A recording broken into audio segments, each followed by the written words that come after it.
प्याज की उन्नत खेती यूट्यूब चैनल पर आप सभी मित्रों का एक बार फिर स्वागत, वंदन, अभिनंदन। किसान भाइयों, मैं हूं आपका कृषक मित्र और आप बने हैं अपने यूट्यूब चैनल प्याज की उन्नत खेती पर।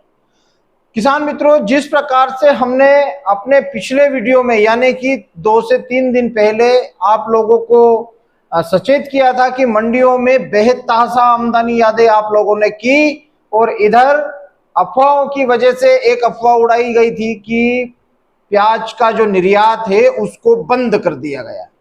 तो किसी भी प्रकार से उसका खंडन मैंने उसी दिन कर दिया था कि किसी भी प्रकार से प्याज का निर्यात बंद नहीं किया है। नई आईपी जारी होगी, क्योंकि कुछ लोग वहां पर प्याज के निर्यात में भ्रष्टाचार कर रहे थे, इसलिए वहां की सरकार ने आईपीओ को रोक दिया था, एलसी देना बंद कर दिया था। अब हम बात करें कि ये जो मंदी आई है प्याज के बाजार में, हम लोगों को 2 से 3 रुपए की जो मंदी दिखाई दे रही है, इसका सबसे बड़ा कारण क्या है? आज किसान इतना घबराहट में है, इतना घबराहट में है कि उसको लग रहा है कि अब किसी भी तरह से प्याज के बाजार में हमें तेजी नहीं दिखेगी। लेकिन किसान मित्रों, यह जो मंदी है यह कुछ दिनों के लिए है। जब आईपी जारी होगा और पूरे भारत देश की बहुत अच्छी डिमांड प्याज में बनी हुई है, बहुत सारे लोग लगे हुए हैं प्याज में, मंदी हो मंदी हो मंदी हो लगे हुए हैं, बहुत दिनों से लगे हुए हैं। लेकिन एक बार फिर हमको सूरज जो डूबा हुआ है वह वापिस से निकलता हुआ नजर आने वाला है, रोशनी फैलने वाली है।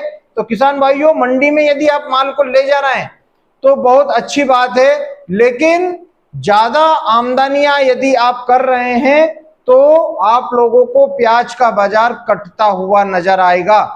प्याज का बाजार घटेगा नहीं, प्याज का बाजार कटेगा, यानी कि आमदनी ज्यादा होगी। उसका सबसे बड़ा कारण है कि हमारे पूरे रीजन में, यानी कि महाराष्ट्र में, कर्नाटका में, आंध्र प्रदेश में, मध्य प्रदेश में, गुजरात में, महाराष्ट्र में, तो ऐसे सभी राज्यों में बहुत तेज बारिश हो रही है। उत्तर भारत में तेज बारिश हो रही है, बिहार में बारिश हो रही है। तो किसान भाइयों, यह जो सिस्टम बने हुए हैं इनको शांत हो जाने दें, और हम लोगों को भी आमदनियों पर, जो बढ़ी हुई आमदनियां है उस पर अंकुश लगाना जरूरी है। यदि हमने अंकुश नहीं लगाया तो इन आमदनियों ने हमारे पूरे प्याज के बाजार के खेल को खराब करके रख दिया है। और इधर बारिशों का दौर, इधर आमदनियों का दौर, यानी कि इधर बारिश हो रही है, तूफान उठ रहा है, और इधर मंडियों में आवकों का तूफान उठ रहा है। तो इन आवकों के तूफान को कमजोर करिए।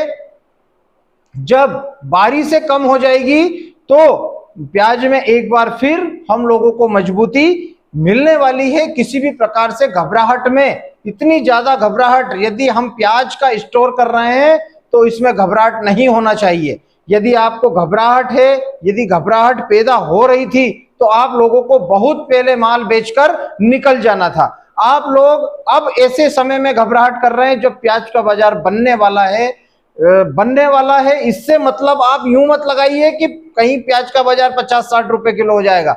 50-60 रुपए किलो इस बार प्याज के बाजार नहीं होगा। इसका सबसे बड़ा कारण है कि व्यापारियों ने ठान लिया है कि उनके पास इस बार माल नहीं है, किसानों के पास माल है। और किसानों के पास यदि जब माल होता है तो बाजार में कोई ज्यादा बड़ी तेजी हम लोगों को नहीं दिखती।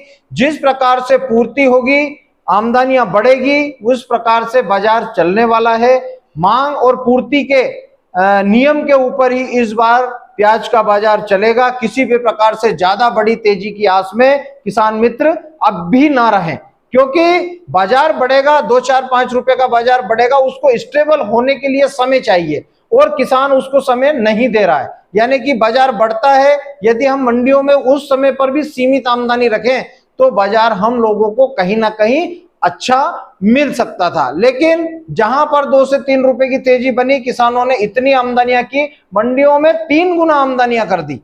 शाजापुर मंडी की यह हालत थी कि कल किसी भी प्रकार से नीलामी 12 बजे के बाद हम लोगों को देखने को मिली।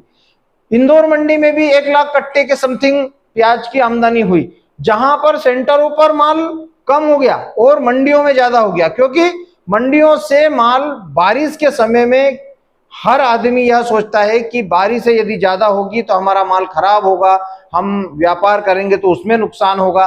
तो इसलिए व्यापारी को जहां पर 5 गाड़ी की आवश्यकता है वहां पर वो सिर्फ 2 गाड़ी माल खरीद रहा है। तो ऐसे में हम लोगों को प्याज का बाजार कटता हुआ नजर आ रहा है। तो किसान भाइयों, घबराहट में अपने माल को मंडियों में ना ले जाएं, थोड़ा थोड़ा माल बेचते रहें और ज्यादा से ज्यादा हो सके तो घर से सौदे करें। घर से सौदे करने में हम लोगों को किसी भी प्रकार से कोई नुकसान नहीं होगा, क्योंकि बेतहाशा आमदनी कहीं किसी भी चीज की यदि जरूरत से ज्यादा आमदनियां मंडिया में हो गई तो किसी भी चीज, कोई सी भी चीज हो, कोई सी भी वस्तु हो, उसका बाजार कम हो जाता है। और अब कोई भी हमारा साथी नहीं है, ना तो सरकार हमारी साथी है, ना व्यापारी बंधु जो है वह हमारे साथी है। किसानों को फूक फूक कर कदम रखना है। इस बार ना तो हम लोगों को आलू के रेट मिले, ना हम लोगों को लहसुन के रेट मिले। एक बड़ी आस हम लोगों को प्याज से लगी हुई है, तो कहीं हम इसमें चूक ना जाएं। इसलिए किसान मित्रों, घबराहट में बाजार को ना कर गिराएं। घबराहट होगी, बाजार गिरेंगे और बढ़ने में बड़ी तकलीफें होती है। प्याज का बाजार जब बढ़ता है तो बहुत खुशी होती है, लेकिन जब गिरता है तो घबराहट होती है। तो घबराहट में किसी भी प्रकार से निर्णय ज्यादा ना लें। आपको माल बेचना है, आपको 200 कट्टे, 400 कट्टे, 600 कट्टे यदि माल बेचना है तो मंडियों में कम से कम जाएं और व्यापारी मित्रों को घर से सौदे करें, जिससे हम लोगों को फायदा होगा। मंडियों में आमदनी नहीं बढ़ेगी और सेंटरों पर भी माल पहुंच जाएगा, व्यवस्थित तरीके से पहुंच जाएगा। तो बने रहें मेरे साथ प्याज की उन्नत खेती यूट्यूब चैनल पर। जय बलराम, जय किसान, जय जवान।